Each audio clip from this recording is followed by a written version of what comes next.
Assalamualaikum warahmatullahi wabarakatuh. Yang terhormat Ibu Profesor Dr. Sumarwati, Magister Pendidikan, selaku dosen pengampu mata kuliah sintaksis.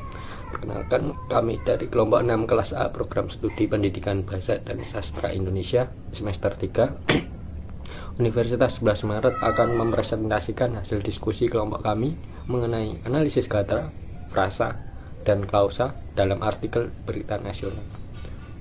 Sebelumnya, kami akan memperkenalkan anggota kelompok 6 kelas A.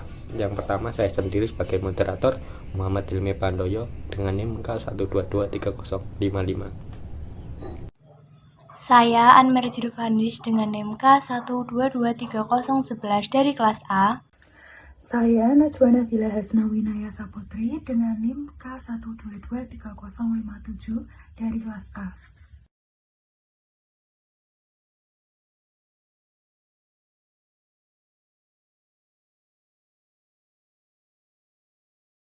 Yang pertama ada gatra.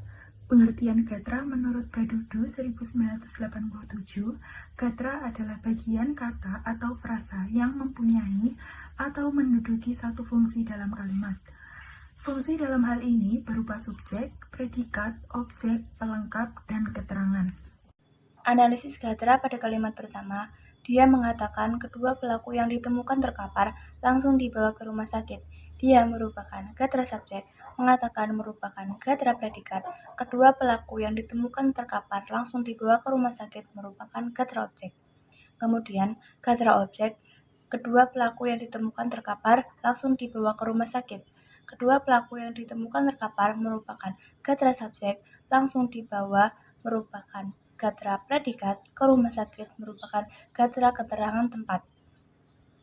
Analisis gatra kalimat kedua. Dia menyatakan pihaknya mengetahui adanya pencarian ini dari laporan warga. Dia merupakan gatra subjek, menyatakan merupakan gatra predikat, pihaknya mengetahui adanya pencarian ini dari laporan warga merupakan gatra objek.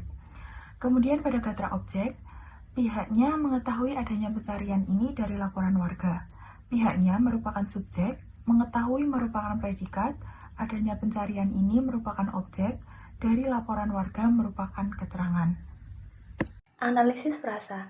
Menurut Ramlan 2021, frasa adalah satuan gramatik yang terdiri lebih dari satu kata dan tidak melampaui batas sebagai fungsi dan jabatan, atau tidak lebih dari satu gatra.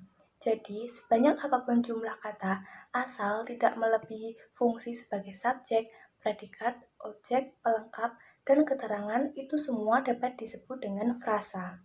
Analisis frasa pada kalimat pertama, dia mengatakan pihaknya mengetahui pencurian ini dari laporan warga. Pada kalimat tersebut terdapat 6 analisis frasa, yaitu yang pertama, dia mengatakan, dia merupakan frasa nominal. Yang kedua, dia telah mengatakan merupakan frasa verba. Yang ketiga, telah mengetahui merupakan frasa verba. Yang keempat, adanya pencurian merupakan frasa nominal. Yang kelima, dari laporan warga, dari merupakan frasa preposisional. Yang keenam, laporan warga, laporan merupakan frasa nominal. Analisis frasa pada kalimat kedua. Dia mengatakan kedua pelaku yang ditemukan terkapar langsung dibawa ke rumah sakit. Terdapat 9 frasa pada kalimat ini. Yang pertama, dia mengatakan, dia merupakan frasa nominal. Yang kedua, kedua pelaku yang ditemukan terkapar. Pelaku termasuk frasa nominal. Yang ketiga, pelaku yang ditemukan terkapar termasuk frasa nominal. Yang keempat, yang ditemukan terkapar yang termasuk frasa konjungsional. Yang kelima, kedua pelaku kedua termasuk frasa numeralia. Yang keenam, ke rumah sakit. Ke merupakan frasa preposisional. Yang ketujuh, yang ditemukan terkapar, yang merupakan frasa konjungsional. Yang kedelapan, ditemukan terkapar, ditemukan termasuk frasa verba. Yang kesembilan, dibawa ke rumah sakit, ke merupakan frasa preposisional. Pengertian klausa. Menurut Rusmaji, klausa merupakan unsur kalimat sebab sebagian besar dari kalimat itu terdiri dari dua unsur klausa. Menurut Cair, klausa merupakan satuan sintaksis yang bersifat predikatif. Artinya, Di dalam satuan atau konstruksi itu terdapat sebuah predikat. Bila dalam satuan itu tidak terdapat predikat, maka satuan itu bukanlah sebuah klausa.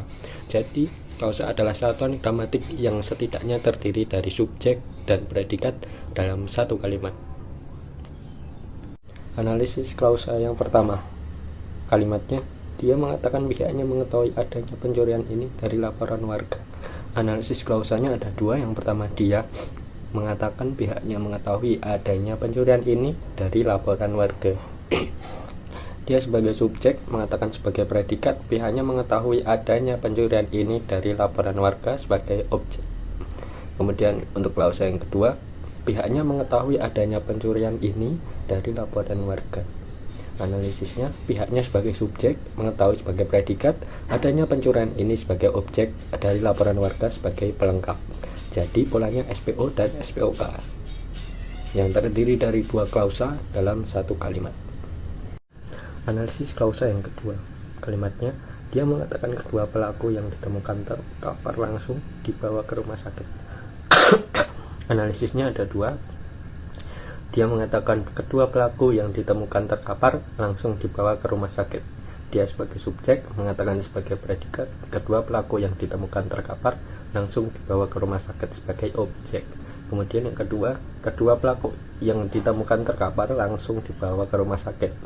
Analisisnya, kedua pelaku yang ditemukan terkapar sebagai subjek langsung dibawa sebagai predikat ke rumah sakit sebagai keterangan tempat.